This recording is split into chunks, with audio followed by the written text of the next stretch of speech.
سلطان محمود غزنوی رحمۃ اللہ علیہ کے انصاف کا ایک حیران کن واقعہ۔ ایک رات سلطان محمود غزنوی رحمۃ اللہ علیہ کو کافی کوشش کے بعد بھی جب نیند نہیں آئی تو اپنے غلاموں سے کہنے لگے، لگتا ہے کہ کسی شخص پر آج کوئی ظلم ہوا ہے۔ تم لوگ گلیوں میں پھیل جاؤ اور اگر کوئی فریادی نظر آئے تو اسے میرے پاس لے آؤ۔ تھوڑی دیر بعد وہ سب واپس آ کر کہنے لگے، سلطان، ہمیں کوئی بھی فریادی نہیں ملا، آپ آرام سے سو جائیں۔ سلطان کو جب پھر بھی نیند نہ آئی تو وہ کپڑے بدل کر خود محل سے باہر نکلے۔ محل کے پچھواڑے میں حرم سرا کے نزدیک اسے کسی کی یہ فریاد سنائی دی، اے اللہ! سلطان محمود اپنے مصاحبوں کے ساتھ محل میں عیش و عشرت کی زندگی گزار رہا ہے اور محل کے عقب میں مجھ پر یہ ظلم توڑا جا رہا ہے۔ سلطان نے اس سے مخاطب ہو کر کہا، تم کیا بات کر رہے ہو؟ میں محمود ہوں اور تمہاری فریاد رسی کے لیے آیا ہوں۔ مجھے بتاؤ، کیا ظلم ہوا ہے تمہارے ساتھ؟ وہ بولا، آپ کے خواص میں سے ایک شخص جس کا نام میں نہیں جانتا ہر رات میرے گھر آتا ہے اور میری بیوی کے ساتھ زیادتی کرتا ہے۔ اس وقت وہ کہاں ہے؟ سلطان نے پوچھا۔ شاید اب چلا گیا ہوگا، اس نے جواب دیا۔ سلطان بولا، دوبارہ جب وہ آئے تو فوراً آ کر مجھے اطلاع کر دو۔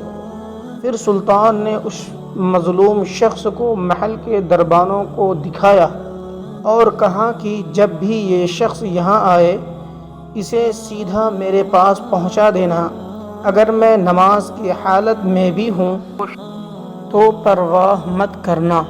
اگلی رات وہ شخص سلطان کے پاس آیا اور بتایا کہ وہ شخص اس وقت اس کے گھر میں موجود ہے۔ سلطان اسی وقت تلوار ہاتھ میں لیے اس شخص کے ساتھ چل پڑا۔ جب اس کے گھر کے قریب پہنچا تو اس سے کہا کہ گھر کے سارے چراغ بجھا دو۔ پھر اندھیرے میں ہی اس کے گھر میں گھس کر اس شخص کا سر تن سے جدا کر دیا۔ پھر سلطان نے حکم دیا کہ چراغ روشن کر دو۔ سلطان نے جب اس شخص کا چہرہ دیکھا سجدے میں گر پڑا۔ پھر گھر کے مالک سے کہا، اگر کچھ کھانے کو ہے تو لے آؤ، مجھے بہت سخت بھوک لگی ہوئی ہے۔ مظلوم شخص نے کہا، آپ جیسا سلطان مجھ غریب کے گھر کا کھانا کیسے کھائے گا؟ جو کچھ بھی ہے لے آؤ۔ سلطان نے جواب دیا۔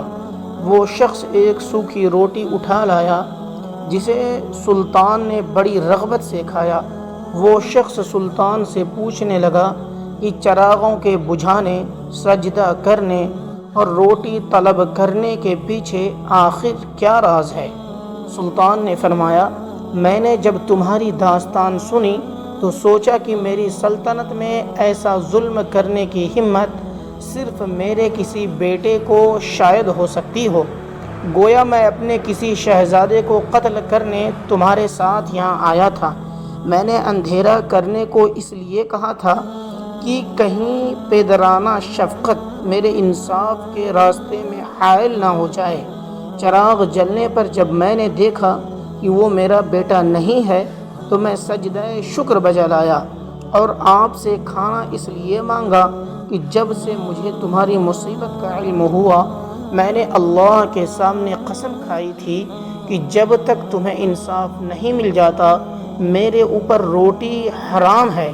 اس وقت سے اب تک میں نے نہ کچھ کھایا تھا اور نہ پیا تھا۔ ایسے ہوتے تھے مسلمانوں کے حکمراں، اور آج کل کے حکمراں، ان کو تو اپنی عیاشیوں سے ہی فرصت نہیں۔